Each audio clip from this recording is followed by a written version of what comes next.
saluyot. Tsaka yan, samna. Para sa manok.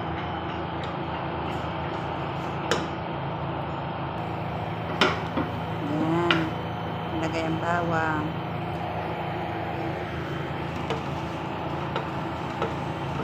Pag nag-gold na ang bawang, ilagay na ang manok. Tapos ito ilalagay kusbara at saka purple red. Yan. Yan ang mga sangkap. Tapos salt. Ayan na. Nilagay na rito ang bawang.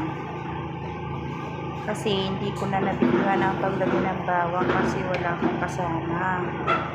Mahirapan ako. Kaya yan. Ayan na. Bawang at saka yung salt.